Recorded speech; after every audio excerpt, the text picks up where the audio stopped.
We have the assets, we have not only the physical assets, we've got the companies, we've got the talent to be a leader in cybersecurity. In fact, this weekend as I was traveling, I was thinking, how can we just put our stake in the ground and say we'll become the capital of cybersecurity, which I think we very well can be. What we did that's going to make us very strong in cybersecurity is the fact that we enlisted a group of CEOs that work in cybersecurity to help us validate our strategies to grow the industry.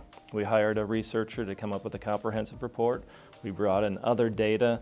And then we asked CEOs who actually perform in this space, what are those key priorities that the EDC and my staff need to act upon? And it's really the first time at the EDC that the private business community came to the table to validate our thoughts and to help us navigate how to execute upon those. So in the next 90 days, we're going to be engaging some partners to help us execute, and it's really going to be probably a multi-year process. It's an emerging industry, it's an exciting industry.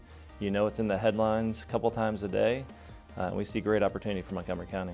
We're going to see very large deals in hospitality and bioscience and in technology. And what's exciting to me at the EDC is that our ecosystem of projects are not just the Fortune 100, the Fortune 500 companies, but we got everything from the real big opportunities that are high capital investment, high job creation numbers, to those medium-sized companies, to those entrepreneurs and innovators that want to set their roots here in Montgomery County.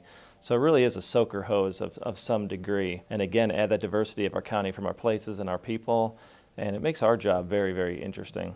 What we see as the number one driver is talent. Companies want great talent. So the more we can work with our partners at WorkSource Montgomery and other county partners, the better we can be to expand those companies. Without great people, it'll be hard to bring someone here and hard to keep someone here. So we're very much focused on talent development. Montgomery College has a very relevant program in cybersecurity as well as bio opportunities. Where I think we're going to be strong is when the private business community can communicate very well with the education community to make sure that we're continually providing feedback that the graduates that the schools are creating are relevant to the opportunities in Montgomery County. There's currently 27,000 open positions in Montgomery County. So it makes me believe that there's some type of a skills gap there between the type of people we're producing and the opportunities that are available. The more that we can work as private business, communicating with the Montgomery College, the universities of Shady Grove, our school system, the better we're going to be to connect those dots. Working with the Maryland Tech Council is an ideal example of how we're going to leverage our partners. The Montgomery County EDC doesn't necessarily want to reinvent our industry approaches or our relationships. We want to take advantage of people that already have the connections, have the strength and advocacy, have the relationships that we can then maximize. So when Tammy took the reins of the Maryland Tech Council, we were very excited. As you know, she's full of energy.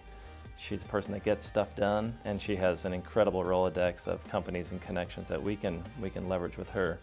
So she could be our front door to companies and allow us to meet with those companies to understand what their challenges are, either remove a barrier to their success or find a tool for their growth.